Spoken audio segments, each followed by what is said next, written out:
100 tomorrow. Productivity and quality, right? That's J.D. Powers, Buick, right? Right. Cadillac. That's fantastic. Congratulations. And I saw Louis. satisfaction. You guys really made some major growth. Yeah, on the Audi side, we're number one. We got to do a But selfie. number one. J.D. Powers, CSI, we're two behind Cadillac. Okay, great. How are you? These seats are like, You ready? That's Better?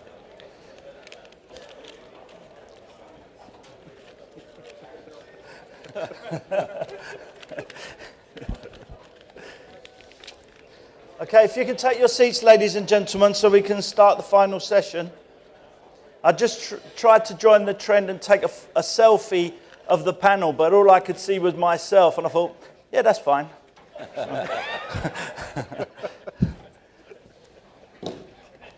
So before we start, just a couple of notes. You'll find in front of you on the tables the evaluation forms for the conference.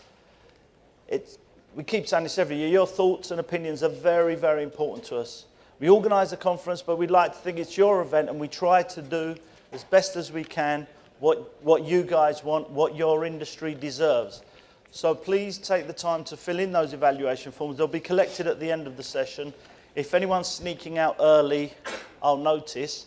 But if you are sneaking out early, then please complete the evaluation form and leave it on your desk or hand it in at the registration desk before you leave. There's still some golf photos that haven't been collected from yesterday, so it's a great memento of the day. So please go over again to the registration desk and collect your photos. And now, we'd like to have the traditional closer of our conference. Is we try and get some great VIPs, some great intellects, some great leaders of the industry for the final session. But this year,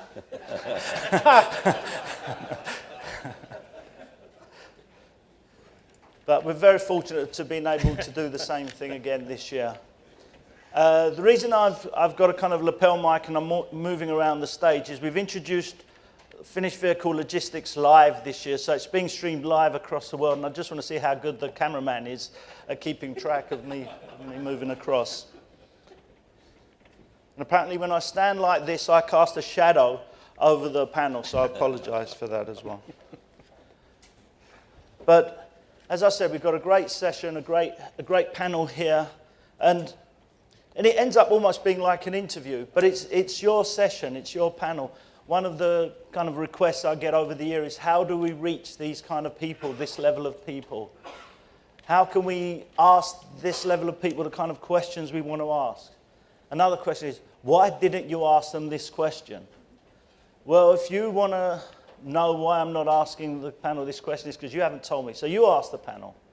Great opportunity. They're big, tough guys, and I'm sure they'll take the worst kind of criticism that you'd throw at them. So please do that.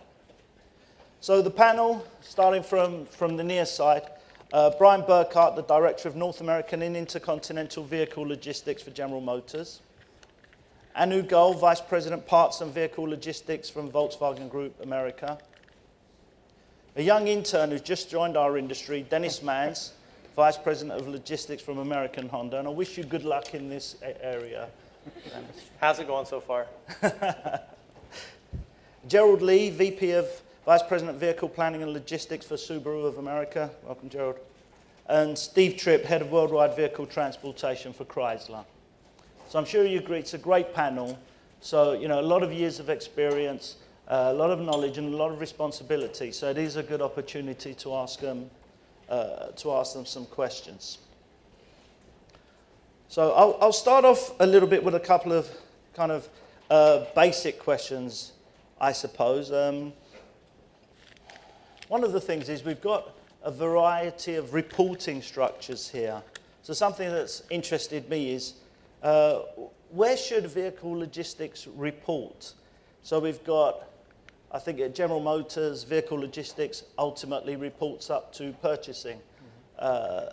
Anu at Volkswagen. I don't even know where the heck you report up to because you've got service parts and vehicle logistics. Dennis Manns is sales, and at Chrysler, again, you report up to supply chain. To supply chain. So different areas. So I'd just like to ask the panel, perhaps starting from this side, from Bryan, where do you know, how does it report upwards, vehicle logistics?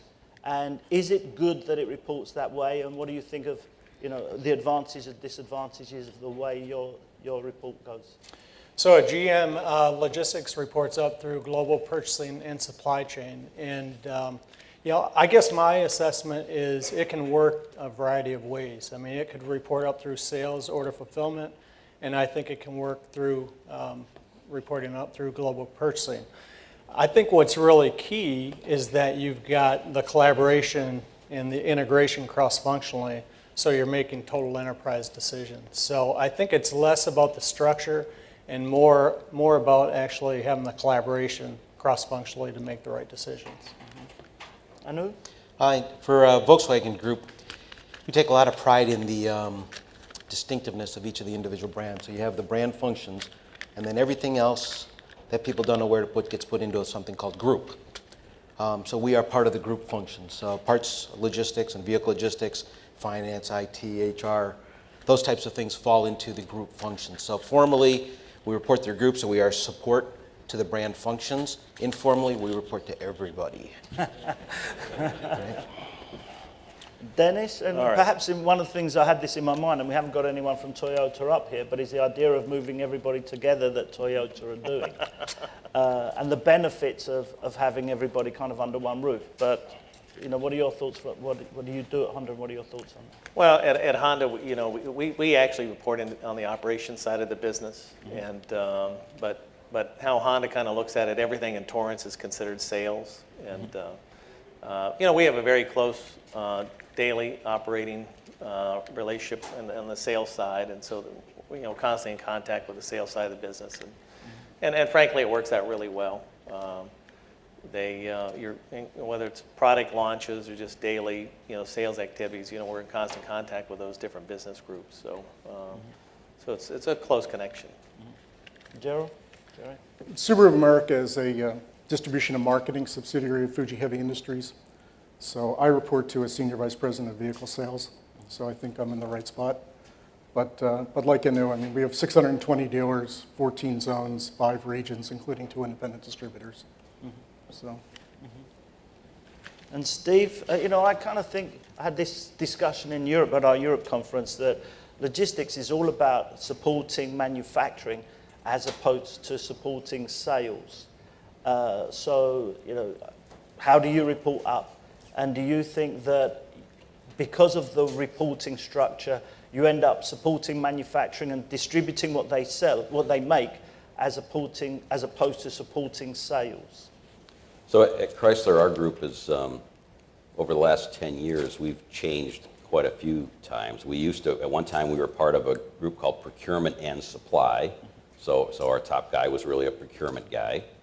And then at one time after that, we reported as part of actually manufacturing. We reported to a manufacturing vice president.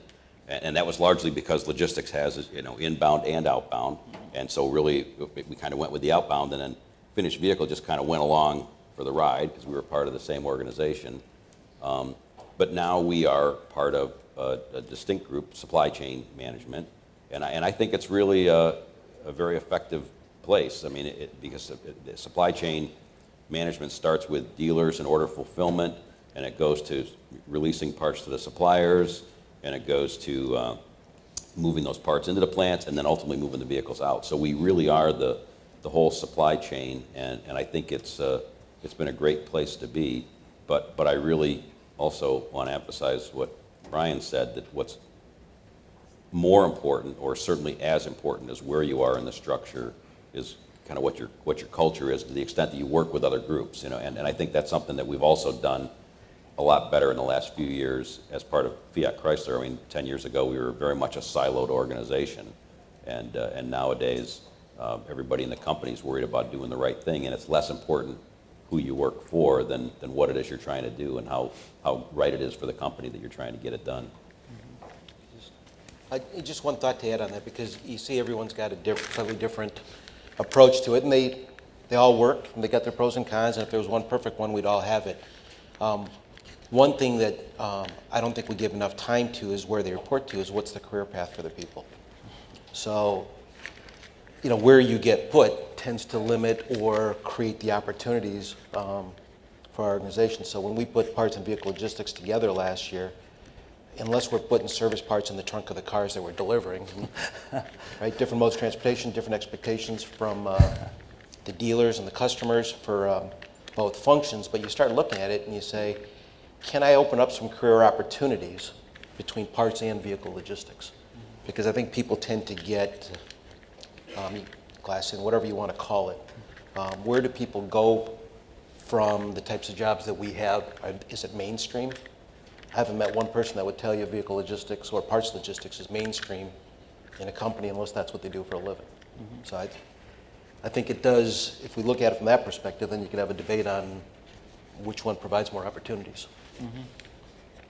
Interesting. And Richard Binkley from US Auto Logistics earlier said, are we good advocates for logistics? Are we proud of what we do? To any member or all, whoever wants to chip in there, do you think we're good advocates? I would say we're not. I would say that in logistics we're fearful. Not necessarily our own fault. I guess that if you get a call from your boss, you don't think, oh great, my boss is on the line, I wonder what he wants to talk about. You're more likely to think, oh heck, that's a good word, oh heck, what does my boss want? And I think we get beaten down by that kind of effect, and we're not proud of what we do. We don't shout from the rooftops of what we do. Perhaps we do it internally at these kind of events, but do we do it upwards and outwards enough that we're proud of being in vehicle logistics? We do a very important job. We make sure our bosses know about it. We make sure the rest of the organization understand what impact we have on their groups, whether it's sales, whether it's manufacturing support, whatever it is. Do we do a good enough job doing that? I would say we're improving. I mean, I think we're definitely on the radar screen right now with the issues in the supply chain. And, I think we're doing a lot better job of, instead of logistics being an output, of being involved up front to really understand and make the best enterprise decisions. So I would say, where decisions were being made and it had consequences to logistics, now we've got a much stronger voice and really upfront in the process relative to future programs, et cetera, to understand here's the impact on the total enterprise. Anyone, any other thoughts? I'll jump in. I think we try and take an approach of being early and often with our business. This is a very complicated business. I mean, and there's so many facets and pieces of this business. A lot of money spent on doing what we do, and so that creates opportunities for some challenges or issues. Obviously, from time to time, we got some challenges today, obviously. And, our organizations, no matter what the structure is, no matter what brand you're representing, this is a core piece of our business, right? I mean, this is the final step with the cash gate. I don't care who the company is. And so,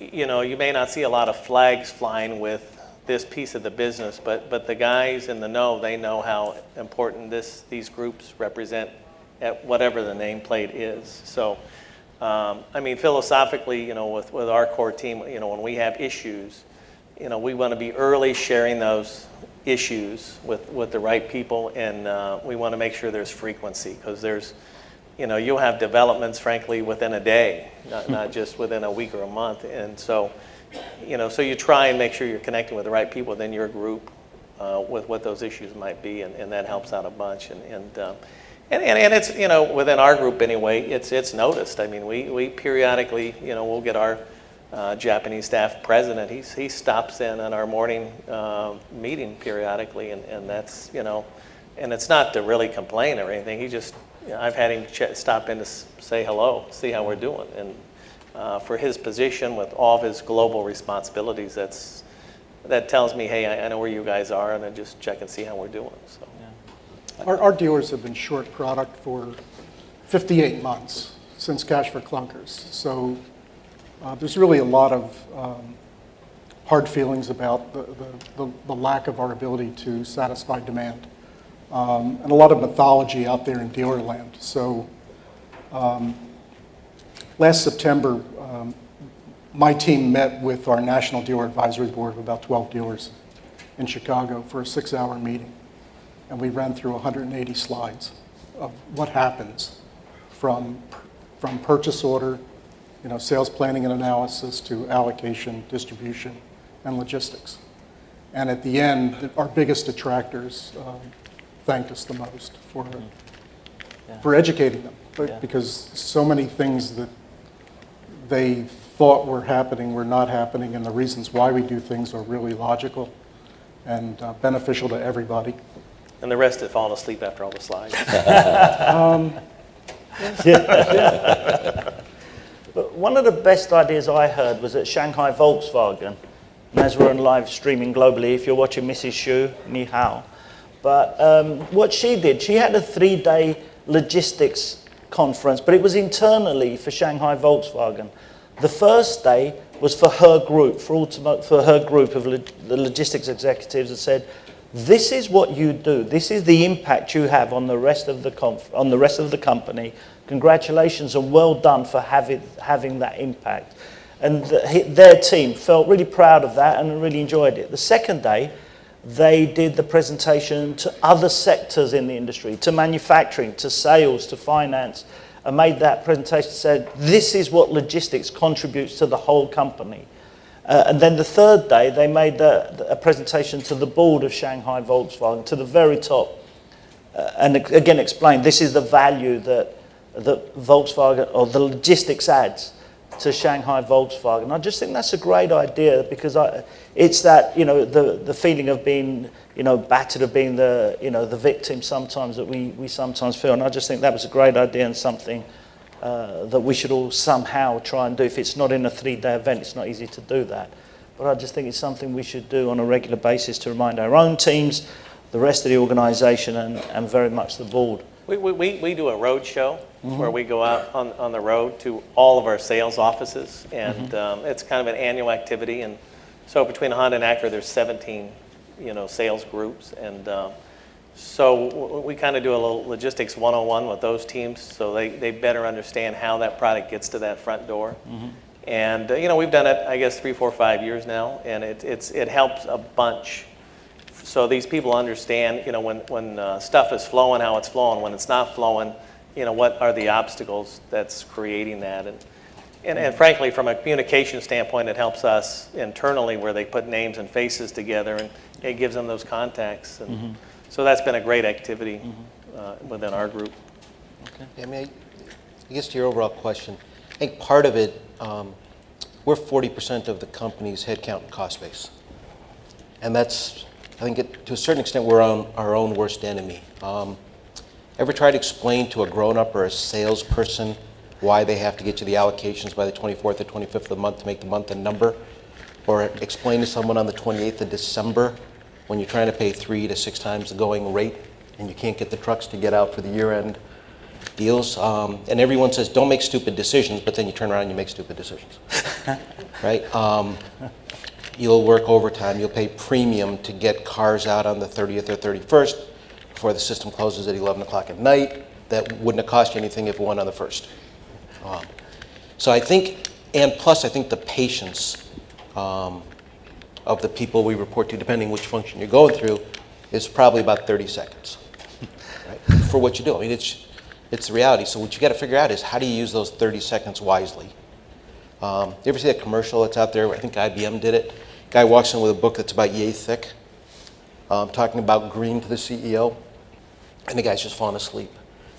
So the CEO says, why should I do this? And the guy thinks about it for a second and says, if we do it, we save 40 million. The guy picks up in his chair, and now he's listening. I mean, we got to figure out how we get people to understand the value add we bring other than just moving metal. I mean, how do we bring value to the total equation other than your cost is X% of sales, or it's X hundreds of dollars per car, or your damage rate's this? Because we're an integral part. So for us, when we sit back in group and we get our team sitting in the back, we get some of our brands truly appreciate it and recognize it. Others don't. You got storms in the Atlantic Ocean. You think a sales guy wants to hear you got 30-foot waves and you're at safe harbor and car's going to be 4 days late? Care less. On the service parts side, you ever run out of a filter or a spark plug and try to explain that to somebody? We sell Millionaire. What the hell's your problem? Right? I mean, so there's certain things that we can do this stuff, but I think part of it is our own mentality. Like I said, when the phone rings, it's like someone calling you to say you did a hell of a job. No, I mean success is the phone doesn't ring. Any questions from the floor? Could be connected to what we've discussed, could be completely different. We'd like it to be a little bit about automotive logistics, but otherwise. Bill Garrett with Vascor, and at severe risk of kicking a hornet's nest here, I have to ask this question. I've heard rail car shortage, that phrase, mentioned many times over the last couple days. And from what I'm reading and what I can pull out of the media, I'm seeing oil and other things taking priority perhaps. And if that is the case and the rails are prioritizing other more profitable business in front of vehicles, what can be done from your perspective to move yourselves up the priority list if you agree with that assessment rather than just jacking up rates? Steve? So let me say that certainly rail car shortage is a huge issue for us right now. Major problem, has been for several months. I don't know that prioritization of other industries is where that ranks on the root cause, if you will, of the issue. That may be a factor. I don't think it's the biggest factor. I mean, I think that weather, as much as I'm tired of hearing that excuse, I have to admit that the extreme winter weather that we had was a major cause of the problem. Not the only cause, not that it's an excuse, but weather certainly had a big impact. And I think that the rail network, as a result of that weather, and as a result of, and I think of not doing things as well as they could have, like getting cars out of storage as fast as they did, or reacting, I think they could have got rail cars out of storage faster. I think they could have reacted faster in other ways to minimize the problem. But that being said, I think the system now, it's like a pipe. The railroad network is like a pipeline that's built to maybe handle just the number of vehicles that we're making every day right now. No bigger. And the problem is we have this big backlog that now cannot get through that pipe. And there doesn't seem to be any way to expand the pipe. I mean, I keep pushing for ways, and I think that's what we got to do. We got to expand this pipe somehow. So far, we've been unable to do it. Maybe one of the reasons we haven't been able to expand the pipe is because other industries are being prioritized. I don't have data or facts that demonstrate that that's true or not. Again, it may be a factor, but I don't think that's in itself the whole thing. I think that I think there's a lot of other issues, a lot of other factors beyond just the prioritization of oil or pick another industry. So I don't think it's. I wish it were as simple as just getting our fair share, but I think it's more than that, more complex than that, because the network is so complicated and it is so interrelated. It's very hard to unravel what the true root cause is. Bryan? I guess I would say, to Steve's point, the backlog of inventory is at all-time highs, and I think part of the fallout will be, other options like more direct truck, more short C. I think that's just going to be a consequence of, where we're at. And to me, as a group of shippers, I think we are doing a good job on trying to be part of the solution. And so we're putting options on the table with the rails. But, when you look at the lack of progress, I think the end result is going to be some fallout relative to mode changes. I really do, on a long-term basis. What about, Toyota talking earlier about owning trucks. Why can't the automotive industry, whether it's getting together or some way, and own rail cars or manage rail cars? Dennis. I- Oh, sorry. You know, it's, you know, we do own rail cars. I mean, I think we're the only automotive that does, and it's an expensive proposition. You know, I just think, you know, in the conversations we've had in the last couple of days, you know, there's changes underway. I think the railroads are going to see some of these changes are permanent. I think that pendulum's going to go one way, and it's going to take a long time to come back the other way. And there's a lot of smart people in this room, and somehow, some way, we got to get this product to market. And I mean, it is at all-time high. You watch the TTX report, and you know, it'll go down to 173 or whatever, but it bounced back up to the one. I mean, it's been staying in that high 170 to 190 range now for 3-4 weeks or whatever. I mean, that's a tough number, and that's everybody's product up here that's sitting someplace. You know, when it's February, it's one thing. When it's March, it's one thing. Well, you're not in February. You're not in March. You're in May. You know, you know, this is the car you don't have today. You can't sell tomorrow. Those people don't come back, and that's when the phones will start ringing. You know, there's just, you know, one selling season that lasts so long. You're right. I mean, it's like a horse race. You know, the gates have opened, and so you know, the temperatures are heating up with this stuff. So.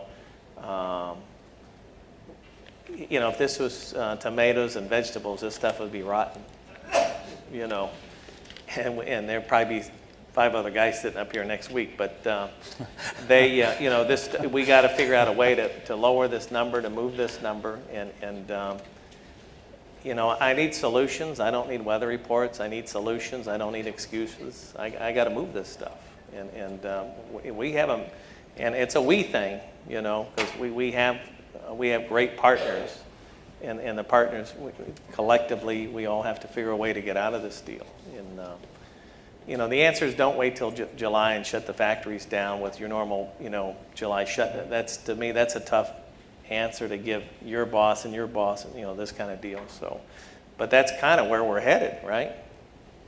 Yes. So your boss says, hey, when are we getting out of this? And you look at him and you go, July. He goes, why July? He goes, that's when you're shutting down. And because he knows this thing started in February, and then March, and they know the weather. Okay, fine, super duper. But now it's April, and now you're into May. You're June, you're July. You know, that's tough. Yep. Come July, your fingers are crossed. You better be a good tap dancer, let me tell you. Yeah, to your question, I think would owning it help the capacity issue?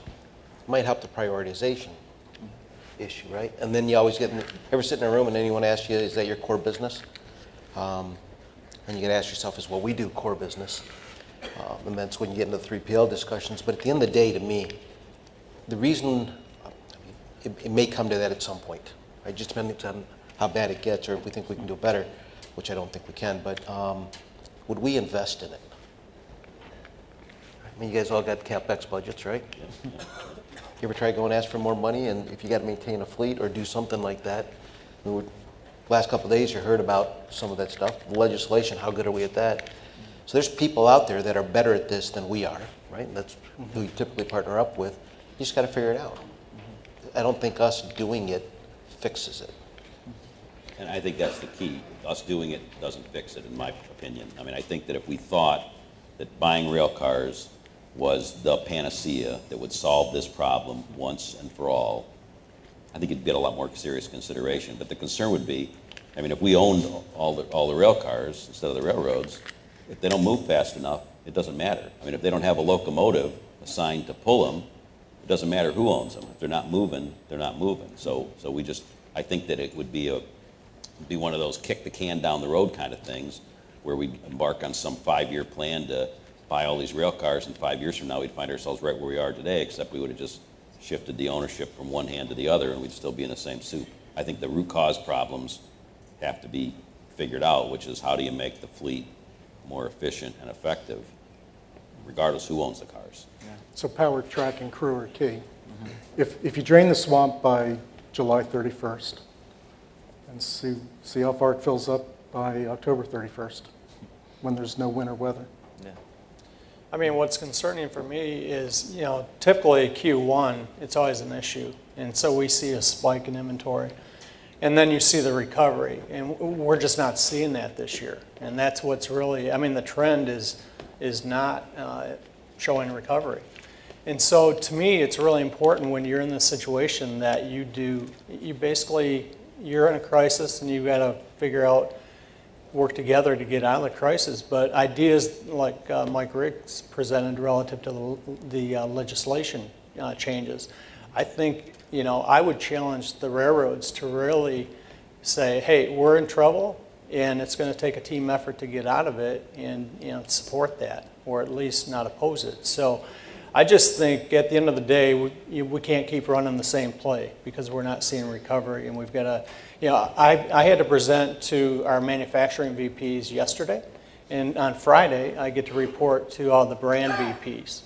And to Dennis's point, they don't want a weather report. They want, what are we going to do different to see progress? And there's not a lot of answers right now.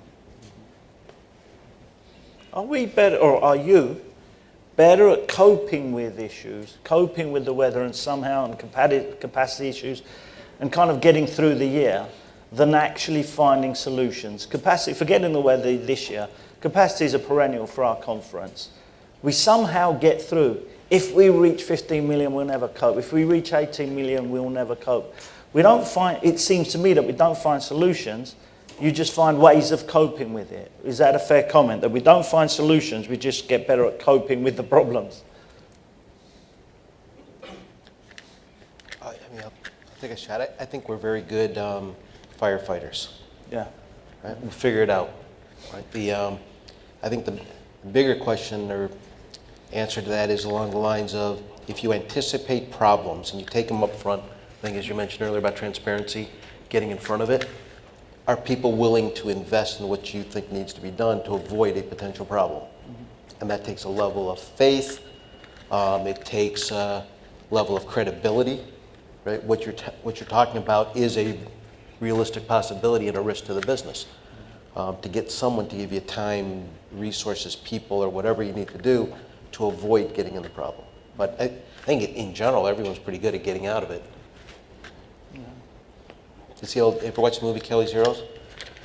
Donald Sutherland with his tank, and he says it's got 3 forward gears and 9 reverse. Why? Because I'd like to think I can get out of trouble faster than I got into it. Right? I think that's what we do.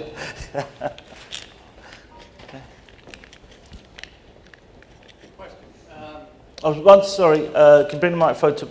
no, we'll take the question behind you, Bill, first. Sorry. There's a gentleman right behind you, but then we'll come to you, Bill. Sorry. Randy Denton with Mid-Texas. I just want to comment on the educating people of the logistics function. I think while usually the emphasis is downstream to the sales, I think it's also helpful to go upstream. To give an example, a year and a half ago, a couple of us got a tour of a U.S. plant. It was an existing plant. And the number 2 person in the plant gave us a tour. It was a very nice tour.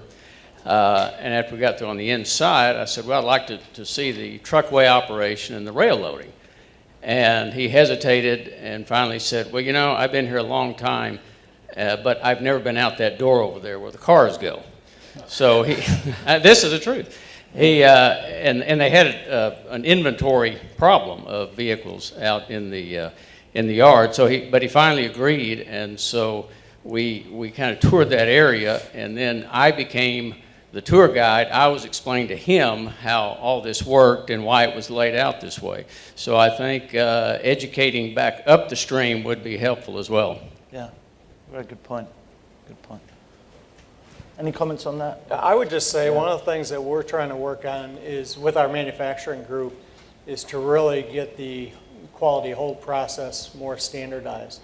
So each plant basically has a personality, and it's not consistent across the board. So that's one of the things where we're trying to work with each plant in our manufacturing group to say, let's get the process standardized, so it's more effective than it is today. Bill? To what extent is the problem a clog in rail, or is it a clog in car hauling cars, rail cars?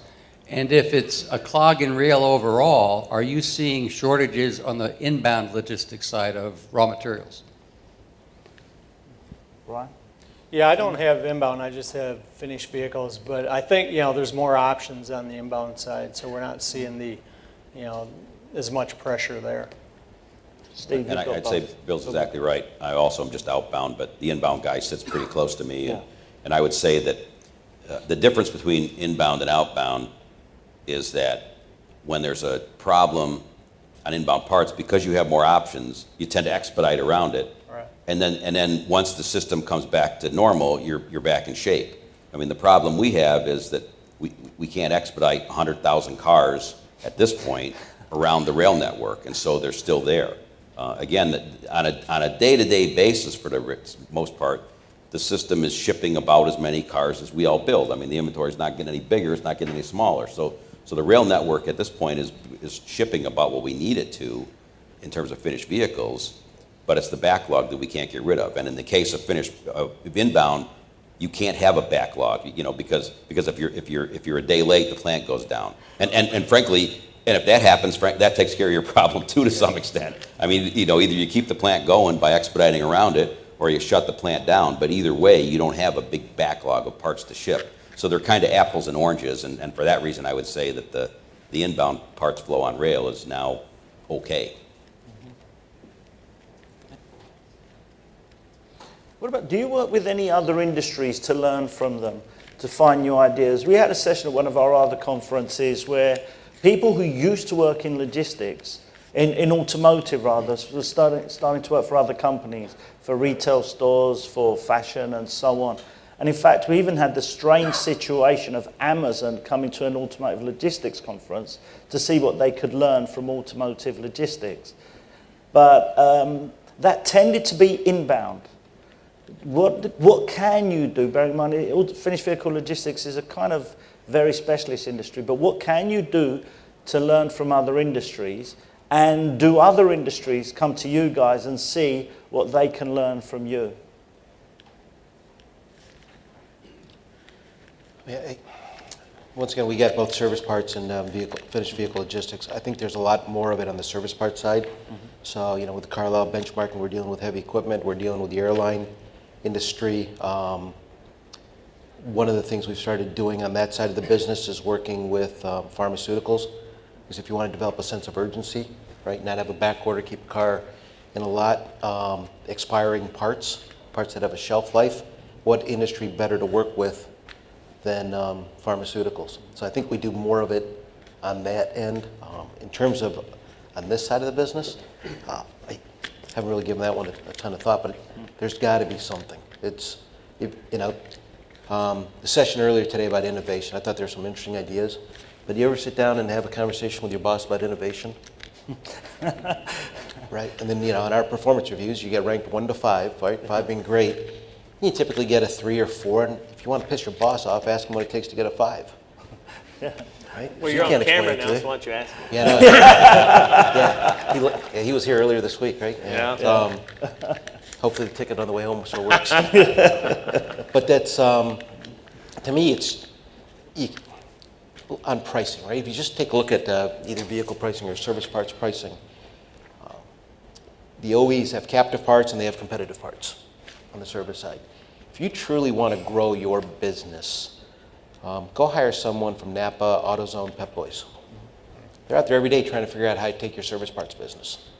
Right? Why not bring them in and have to be your pricing manager? Right? They can tell you what's going on with your plugs, your filters, your belts, your wiper blades, your tires, right? So I think if we start thinking like that, it might open up some thinking on this end. Yeah. I mean, we often talk about the visibility thing, and we even use Amazon as the example.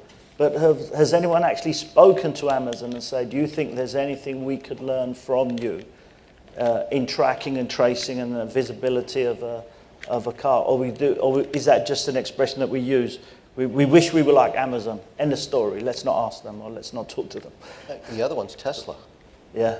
Right? Anybody have a conversation with Tesla on their distribution model? Right?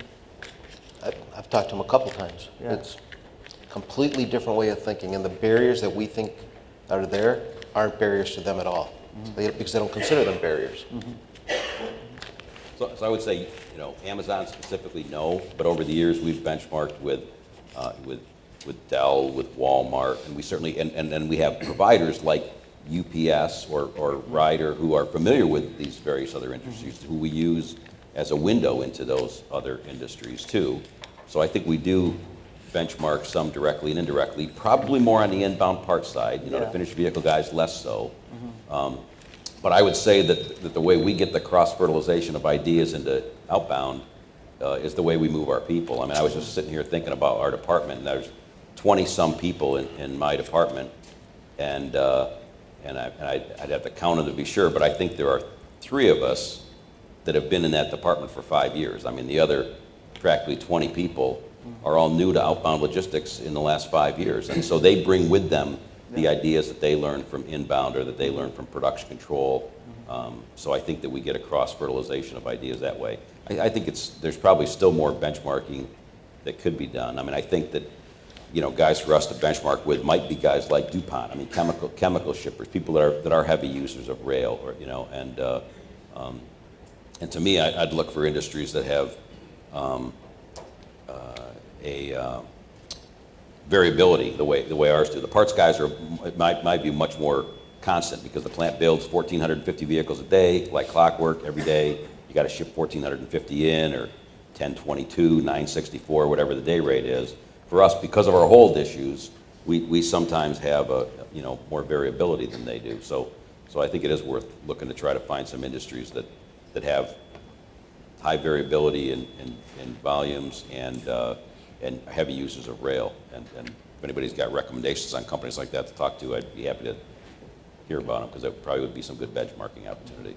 I think it's a good idea. I'm encouraged that even within finished vehicles, we've started a benchmarking initiative. So we've got 6 companies participating, and it's a start. So I've got a background in after sales. Anu mentioned the Carlisle benchmarking done in that space, and it's been going on for 20 years. And my experience there is basically you just get better. The whole industry gets elevated because you get ideas, you implement, and you raise the level. And so I expect that to happen with finished vehicles as well. A question here first, and then we'll go to the other side. Sorry, the lights are in, so I'm just going at who I can see. Mike Riggs with Jack Cooper again. Just largely because of Steve's presentation earlier, I'd just like to throw out a possible idea for the group to consider. I got to present to the Auto Industry Logistics Steering Committee a week or 2 ago, and frankly, it was the first time I think I've ever been invited to that meeting, but maybe I was there a couple of years ago with you, Steve, when you first took on, but it's certainly not something I would expect to be invited to all the time. And I also saw how the AIAG worked on the EPOD process, and the advantage they had was they had all the parties working, and it may have been the gentleman from Hanson and Atkins that came up with the most ideas. That's why he got the awards, but in that case, they sort of carried the water, but all of us went along. But there was a lot of give and take. There was a lot of disagreement. It took one guy to push that I'm going to require it in my contract, but they actually accomplished it. I'm just wondering if we shouldn't have a similar goal like we did with EPOD for the AIIG for this optimized network, because I mentioned earlier, we've got the CEO, Wick Mormon of Norfolk Southern, trying to entertain helping me on the weight. First time probably in history they've even considered that. Not a for sure support, but he's given me his word he's truly going to try to convince the other CEOs. So I think there's a willingness by the railroads to try to optimize. I have some advantages in equipment, and I don't have a driver problem, but other people have a cost advantage. So if everybody could bring in their network, and everybody could bring in the remarketing people, and everybody could bring in their story. I got the president of Jack Cooper Transport sitting right here, and he played golf with Dennis trying to sell more business, but we would volunteer to step away from certain lanes if it was better for the industry to be railroad or Hanson Atkins or whomever. And if you thought about it as the Alice Group and the AIIG trying to have an optimized worldwide network, you get around all the antitrust issues, you get around a lot of competition. You know, all of us are always going to have some competition. We all want more business, and we all view everybody as a competitor. I've never seen the willingness to try to cross the bounds, union, non-union, railroads, trucking, because I think the most important thing I tried to state in my presentation yesterday was I do think this is the new norm, guys, and I'm not trying to be Chicken Little. It'll be tornadoes, it'll be another Hurricane Sandy, and don't even underestimate the power of the CSA. They can actually close truck lines. They have, and all of a sudden one of your suppliers is no longer in business. That's the kind of power this new regulations have. So it may be something that's not even weather related that causes the next hickey. But I do think we need to plan for this being the new norm, and the most intelligent way to tackle that would be a central network of all of the above, and we would never get it like an airline fully optimized, but everybody on that stage I know would be willing to contribute. I know the AIG can facilitate, and whether it's the railroads or non-union or union, I think we all have an interest in doing whatever is best for the industry more than ever, thanks to the last 4 months. And Steve, you're the head of Alice. I think they could support something like this that's sort of cross-mode, railroad and car haul, and whoever represents AIAG, I'm sure would fully support the process given what they did with EPOD. But I'm trying to come up with a solution because, again, my whole frame of reference is I don't believe this is a one-time event. I don't think once that pipe gets cleared, Steve, that you won't have another plug coming down the road. And I just don't know what the cause will be, weather or hurricanes or tornadoes or some safety reg or just a surge in production because of some massive quality hold that everybody's now taking a lot more seriously. So if we could work on the network optimization like we did EPOD as the whole group, railroads, non-union unions, and OEMs, my bet is it might surprise everybody in here what that did for cost, for throughputs. And speaking on behalf of just Jack Hooper, if it meant some of the lanes we're just not the right supplier, we'd volunteer to step out of the contract for the good of the industry. I feel so strongly about this. Yeah, good point. I think there's a kind of, was it desperation is the biggest inspiration for innovation or some other motivation words or something. But gentlemen, any comments on Mike's thoughts? So, like I said, it's a real interesting idea. I think that it's an incredibly complex algorithm to solve, if you will. I mean, to get half a dozen OEMs or all the OEMs together with, half a dozen railroads and 30 trucking companies or whatever comprises most of the business in this industry to get it, to put all that in one pot and to first just solving the problem technically, to find the most efficient solution would be a real challenge. And then secondly, you solve the solution and there's going to be winners and losers, and if you're lucky, it all comes out that everybody wins and loses about equally. But if you're not lucky, somebody wins more than somebody else. Somebody wins and somebody loses, and the losers may not all be as gracious as you offered to step away from existing contracts. And all the existing contracts have varying durations. I have some contracts that are ending next month. I have some contracts that are ending next year, and some that end years down the road. And I think everybody does. So you'd to get everybody to agree up front that they're willing to live with the optimized solution when they don't know what that optimized solution is would be very difficult. And then to get people to play, if you will, and see what the optimized solution is, you might be able to get people to do that, maybe.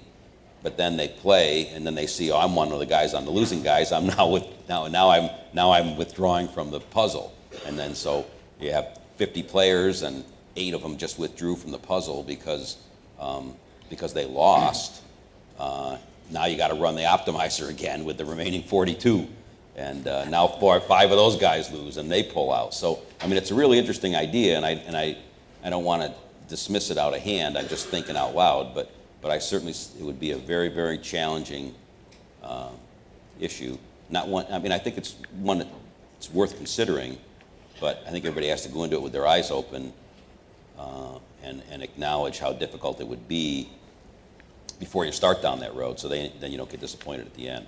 So anyway, that's, I think it's a good idea. I agree with Steve in terms of being able to actually implement it. My money would be it'd be really tough to do. If we just take rail as an example, I'm confident that David Sellers from TTX could say, here's what we need to do in the rail network to get velocity improved and get us out of this mess faster. But you've got commercial agreements that even within the rail space get that real cloudy. And so to even take it further than that, I just think it makes it much tougher. Okay. Can I throw that back at Mike then? Having heard some of the issues, have you got maybe you can't tell us now, but I'd just like to throw it back at you that these are some of the issues. So what I don't want us to do is kind of go away and say, yeah, fair enough, and that's the end of the conversation. No, I was just sitting here trying to think about solutions because we stress in our company you need to be problem solvers, not problem pointer outers, and I keep coming back to the same conclusion. Yeah. We've been talking about rail or capacity for 3-4 years, and what I just heard from the PwC guy is that it's going to get worse, and it's going to go through 2020, and some of these things that are changing are the more North American production, the Mexico production. So I'm hard-headed, so I'll keep coming at it for another way, but maybe it's more just a limited scope to try to see if we can't find certain lanes with existing carriers where we can fill up backhauls. You know, when we quote one-off projects, we can never be competitive, but if we're in our density in our network, we can stand in there with the best of them. And so I think I may be overreached given the feedback, but I don't think anybody would resist some kind of industry-wide effort to have more backhauls or fill up some of the empty miles, things like that. It's a cost saving, cycle time, truck saving.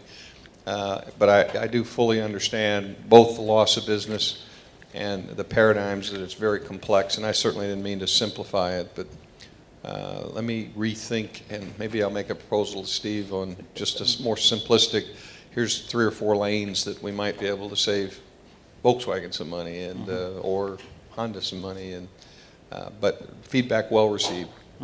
But the starting point is we've got to get correction in the rail segment of our business. And it's just not automotive. I mean, virtually every commodities that they're hauling are having issues. I mean, it's, today's Wall Street Journal has, rail logjam issues. And so it's not just an automotive issue that's being challenged. And there's nothing more frustrating within this room if you're an OEM where you have some empty supply, but you don't have power. You're told we don't have power, we don't have labor, but you have empty supply there, and there's nothing that'll frustrate you more than, okay, I've got some empty supply, but I don't have power, I don't have labor, but that all ties into, because that power and labor doesn't matter, it doesn't care what commodity it's hauling, right? And because most of this is going to be hauled by rail at the end of the day, it's a supplemental piece that I think that's the pendulum part that's going to move, but there's definite network issues within the rail industry, not just automotive. Okay, thank you. Brian Mason from TLS. Question for the panel. How many of you have been formally or informally promised substantial rail relief during the summer shutdowns of 2 to 3 weeks? And do you think there is really enough capacity to fill all of that demand to clear out all of the vehicles that are backlogged right now? Your number is so strong right now with ground count. I mean, you're 125% above the norm. It's going to take a couple Julys for this deal. I think it's a great question. I mean, it's one that we've asked TTX to calculate and not just guess at. I mean, because we can all, I mean, one of my frustrations with this situation has been that, way back in, I don't know, February, we started getting real concerned because it was pretty bad. And what we heard for a while was 2 weeks, 2 to 4 weeks. Things will be better in 2 to 4 weeks. Not necessarily all solved, but in 2 to 4 weeks, things would be better, back to normal or whatever. And it just kept rolling. And I don't think there was any math or science behind the 2 to 4 weeks. My view of 2 to 4 weeks was like, well, I know it's not going to clear up tomorrow, and I know it's going to be before the end of the year, so I'm going to give them some number that's, that's a few weeks out.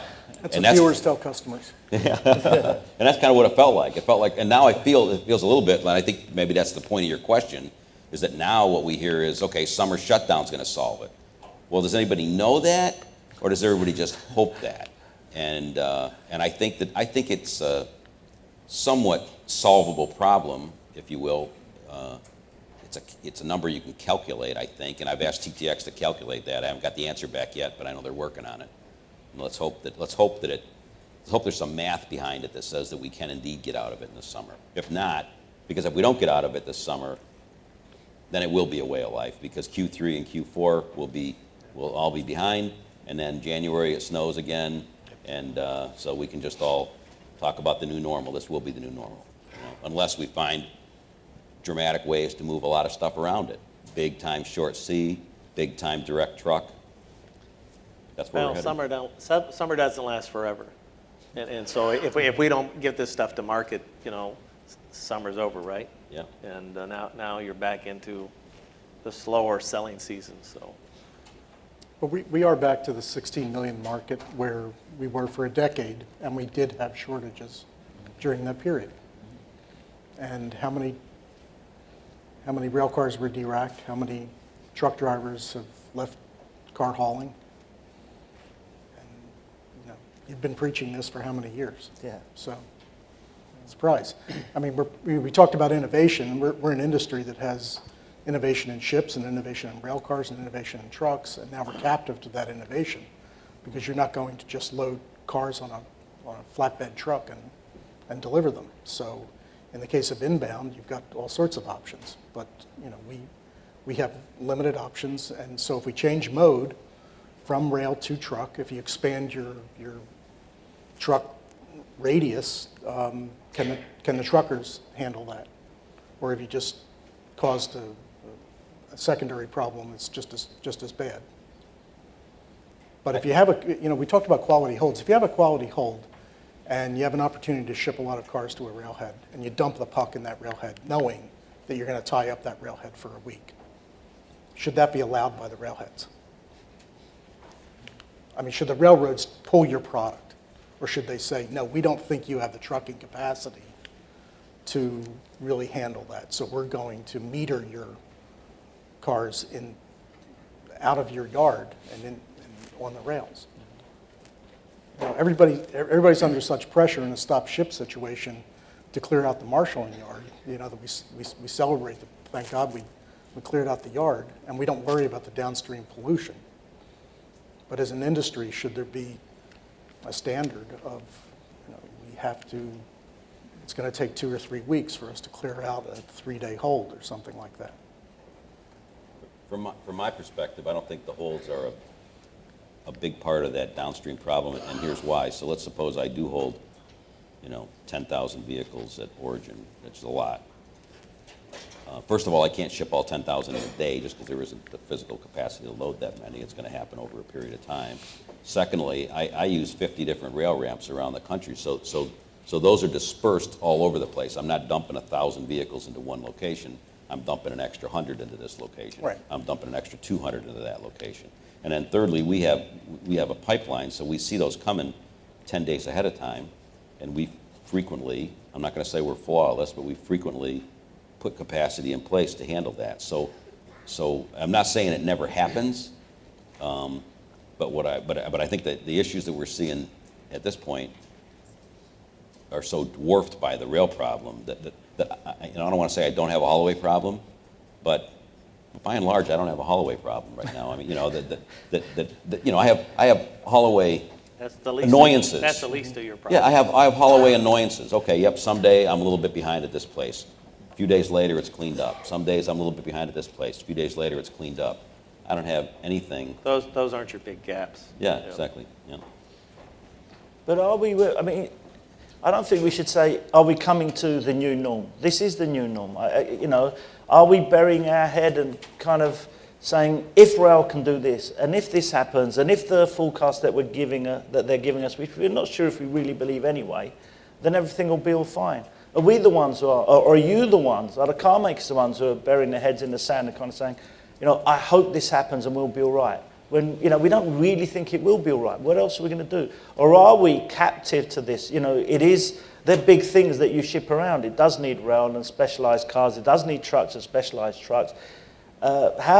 What is a realistic expectation to get out of it? If you could dictate to the rail cars and say, you must do this, what do you really think is going to happen that's going to solve your issues in the next 2 years? If you said to them, we want enough rail cars to give us excess capacity, it's going to take a few years anyway. So what do you really think, what's the practical solution to where we are now? I mean, when I look at it, I'll go back to my earlier comment. I think the fallout will be, every manufacturer is going to want options, and it's not just going to be, rail. There's going to be expanded short C, and there's going to be more direct truck. I really think that will be the case. I think the fleet is undersized right now, and Mexico growth is just started.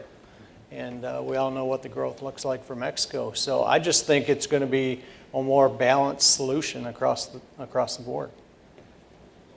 I agree completely. I mean, we're seeing it, Honda was one of the leaders in short C out of Mexico, not the only guy, but they're one of the guys clearly that have demonstrated that short C can be done out of Mexico in a big way. And then we heard from Toyota earlier today about expanding from 300 to 500 miles the radius for truck, and then the idea that I put forth this morning, which was not, it wasn't a flyer. I mean, that was something that I think deserves serious consideration. And Jack Cooper's got 800 trucks, I think it is, we've heard parked. The truck manufacturers, the haul away guys, a while ago you had to stand in a long line to get new trucks built. That's not the case now. So you can buy trucks. The proposal that I made this morning says you can have drivers tomorrow. You don't need trained haul-away drivers. You can buy a truck tomorrow. You can put a guy in that truck tomorrow that can drive a truck, and that guy can be moving vehicles across country. So I think there are solutions, and I think that, just frankly, that we're tired of explaining to our bosses that we're powerless, and we're smart guys who got to the positions we're in by doing things and not waiting for things to happen to us. And I think that we have done things and will continue to do things so that we aren't talking about this issue 2 years from now. Okay. There was a question in the far, the guy in the far corner first, please. Sorry, because he had his hand up first, and then we'll come back to you. Trying to do it in order, sorry. I'm Dave Fleener with the BNSF Railroad, and there's been a lot of discussion about us. The first thing I would say is I applaud my customers up there on the panel. They clearly understand a lot of what we're going through, and we know we put them through hell this year, and we apologize for that. But when you look at this, I mean, Steve talks about, goes to bed sleeping about rail cars. It wakes me up in the middle of the night. As an industry, we are going through incredible amounts of stress, and is it an easy solution? Prioritize vehicles? It's not that easy, because if you looked at us 2 years ago and said, what's happening to the coal utility industry? Well, natural gas is cheap, plentiful, and every single coal utility in the country was converting to natural gas as quickly as they could. Well, the price of natural gas is up to about almost $5 per million BTUs now, and they're all burning coal. Coal stockpiles are sometimes down in the 10-day range at utilities. They're in danger of running out of electricity if we don't move the coal. So there is this winter that affected automobiles. We didn't move all the coal we were supposed to. The Wall Street Journal article today about the grain industry, if we didn't move 70 trains of fertilizer to South Dakota, they said there wasn't going to be a harvest. And again, that's a backup from, my counterpart mentioned it earlier this morning. You go through 2-3 months where you have sub-zero temperatures in the northern half of your system, you just cut your capacity in half. And it's not only the 10% of our business is in automotive, but it's the other 90% that also got behind. So this is a big issue. And to the earlier point about, is this the new norm? I'd say no. To me, the new norm is that there's demand for transportation, and we're spending money.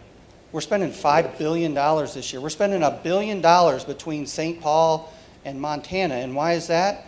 Because most folks don't know this, but 20% of the growth in the railroad industry in 2013 originated in the state of North Dakota.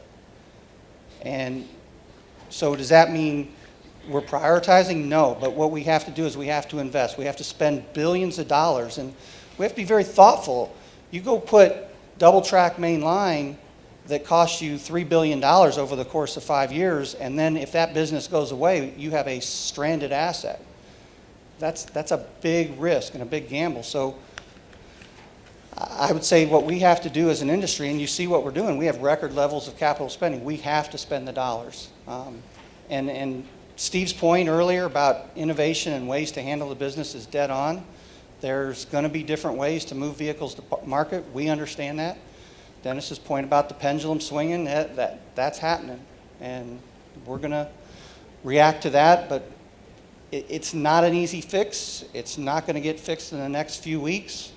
We look at our northern line capacity. It is, for us to return to 2012 levels, is more than a year off. And that's because we got to sink $2 billion into the ground up there. And so, again, it's tough right now, and we understand that. And there's no easy fix, because if there was, we would have done it 8 months ago. So. Okay. Thank you very much for your honest points. Thank you. Any comments on, again, it's a statement, but I don't know if anyone wanted to comment on it. No? Okay. Well, I think Dave made great comments, and I got to give Dave a lot of credit for grabbing the mic there, Dave. So I owe you a tequila. and I think that level of support that the BN is doing, and they are doing it, I think we need all the railroads to give the same level of support, across the board, and with that lift and managing their business and the investment and all the commodities business, I mean, that's going to elevate the whole deal. And I'm not quite sure if that's happening, if the business is being managed in the same way you guys manage yours. And I think that's when each of the shippers gets put in a difficult position, and we're all in difficult positions right now. I mean, I go back to that TTX ground count, 190,000 units sitting on the ground in May. That's a big number. That's a large number. Okay. Question over there? Sorry, I can't hear that. You got it upside down. Sorry about that. Gary Collier, Manson and Atkins. I've been on the IT side of finished vehicle logistics for a very long time, and so I watch the data, and the data tells me a story. And I believe that the solution to the distribution problem that we're having in this country is solvable. And I, for one, if AIAG puts together a committee to study and find solutions to this problem, I would like to volunteer for that, assuming I have availability and the right circumstances. I wanted to tell just a short story. I had a Pomeranian once, and he liked to bark at the telephone. And one day I went in and reorganized the room that the telephone was in, so the telephone got moved. And when the telephone rang, the dog would run over where the telephone used to be and begin barking at that. Now, this leads to my point here. I wanted to answer a question that Bill Bullock asked in his presentation. He said, what holds back innovation? And I'm a nutshell kind of guy. I have a very nutshell answer to that, and that is legacy thinking. And I think that if we get beyond legacy thinking, and if we get the people willing to make the investment in the software and hardware infrastructures that will support an elimination of this problem, and I believe Steve Tripp knows what I'm talking about because his presentation was right out there. We can solve this problem. We just need to get the right brains in the room together And we need to get the commitment from the OEMs that once a solution comes forward that makes sense, we'll spend the money on it. Thank you. Thank you. Got another interesting statement. Question from the front, please.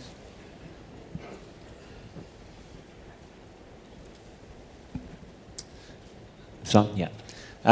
This question is, it's cheating. I have two questions, actually. The first is a little bit of cheating, or not cheating, it's a shortcut, because Louis and I were going to Mexico on Friday, and I kind of want to, and I'll be talking to some of your colleagues there, so I kind of want to hear a little bit about some of the big issues that you're facing in Mexico, so that I can ask those questions when I'm there.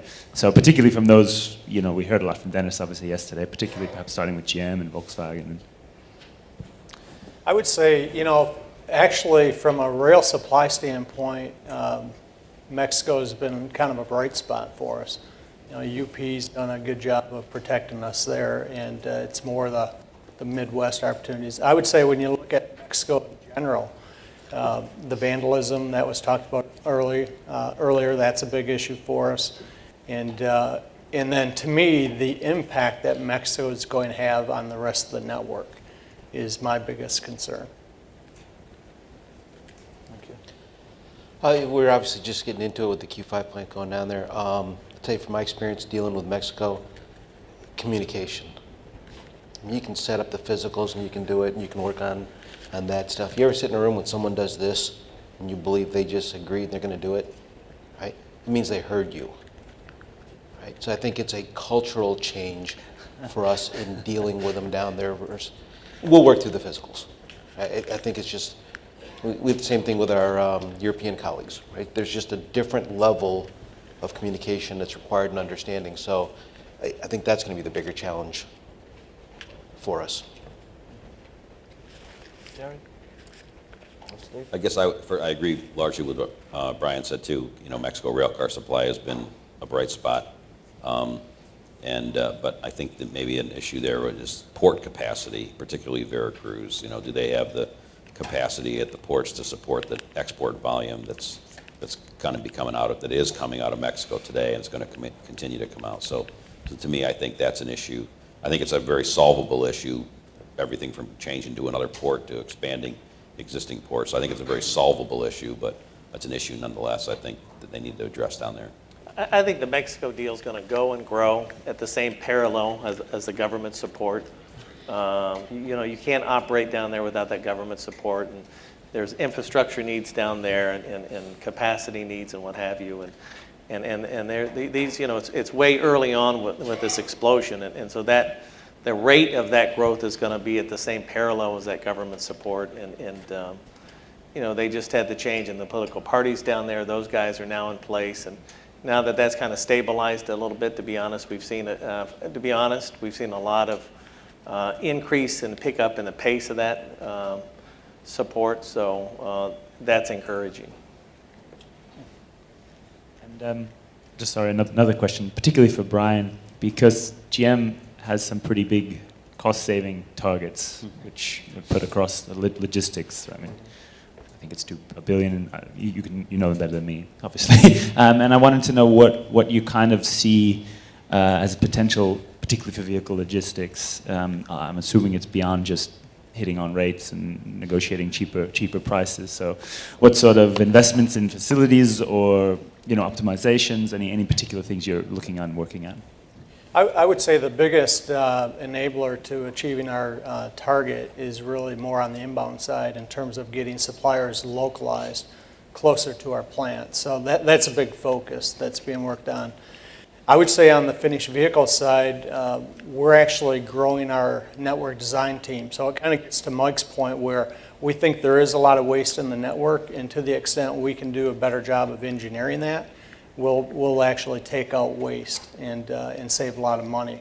And we've had some pretty good success in that regard, to be honest with you. The other thing that I think there's opportunity on, and we talked about it earlier, is really doing co-loading with rail. And so we've actually made the system changes within GM to be able to do that. So to me, it's it's a triple win. You've got, reduced dwell, increased load factor, and you're preserving railcar capacity. So to me, it's one as an industry we've got to come together and just make happen.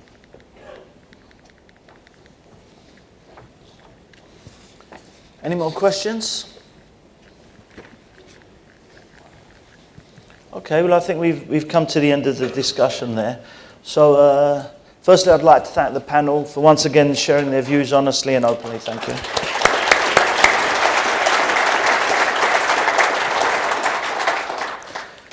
Before we finish, I'd like to remind you all about the evaluation forms in front of you. They are very important to us, so please complete them. Give us your honest views, ideas on what we can do to make your event a better event. At the end, there'll be a prize draw, so as well as helping us to try and make the events better, you might even get a nice little gift as well. I'd like to remind everybody about the Import-Export North America Conference that's coming up. Together with AIAG in Baltimore, we're holding a finished vehicle logistics event, but that's focusing a little bit more on import and export, kind of port-based, not necessarily Baltimore, not just completely talking about East Coast necessarily or Baltimore, but looking at the connections from inland to the port outside, the ro-ro side, the rail connections, services that can be offered, and the development of what's obviously a growing sector for North America. That's going to take place on the 13th of August 2014. So that's a great opportunity. It's going to be in the middle of the crab feast out there. So it's a great opportunity to talk logistics and catch crabs. So, oh, sorry. Never mind. I won't even take that any further. I've obviously got that one wrong. I hope you've had a good couple of days. We've tried to bring together the relevant topics that are happening in finished vehicle logistics in North America. We've looked at the numbers, we've looked at the growth, we looked at Mexico, capacity, tried to bring together innovation. More than ever, I really want this. I'm a bit concerned sometimes that we talk at these events and then we kind of go away. And if I ring any of you next week and say, what did you do? I think people take away stuff, but what do you do about it is not necessarily enough. I'll ring you guys in a week's time and say, what are you now doing from what you picked up at the conference? They might say, yeah, but I was out of the office for 2 days. By the time I went back, there was some kind of crisis, so I had to deal with that. And then something else happened. And I will look and discuss what we can take forward. Let's actually, wouldn't it be great in a year's time if we can come back and say, this is what happened because of the discussions, whether it's some of the points that Mike Riggs has made, whether it's a collaboration, your initial presentation, whether it's finding new ideas, taking forward Steve's idea about the kind of the baton changing of the trucks and so on. We've got some great organisations and associations trying to support this industry. Alice, AHA, AIAG, ATA or ACC, they're there to help and support you. They're independent associations who can really help you to take the industry forward. The benchmarking that you guys are doing, let's all work together. One of the points that came up in the innovation session was trust. Perhaps the lack of trust between car makers, each other, lack of trust between car makers and the LSPs, and the lack of trust between the LSPs. That's got to be overcome. We all understand you're all in business, but it's not even doing it for the greater good. It will help each individual company if we can improve the industry. So let's take away some of the ideas and really work on them. I'd like to thank our sponsors, our premier sponsor, Jack Cooper. And I won't forget that cartoon, Mike. Don't worry. The next time you're in the magazine, you better look at that photo carefully. Our global sponsor, Wallenius Wilhelmsen Logistics. Our gold sponsors, CTM, ICL, KHS, JMN, Tech, and Voith. Our silver sponsors, Amports, Hyundai Glovis, Inform, Insight Network Logistics, Masni Pat Auto Transport, Metro Logistics, Unicar, Union Pacific, United Road, US Auto Logistics, and Vascor. We appreciate their support, and they, like I've said before, they sponsor the conference not for a reason, because they actually offer services and hopefully solutions for you. So if you haven't had the chance to visit their stand, if you've got the program with you, visit their websites afterwards and and hopefully you'll find more information from them.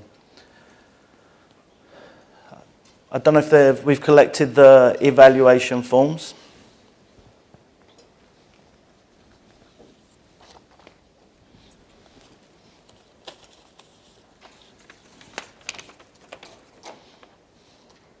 No. And let me read it first in case. Yeah, no, the winner is Tom Swenes from ICL. That's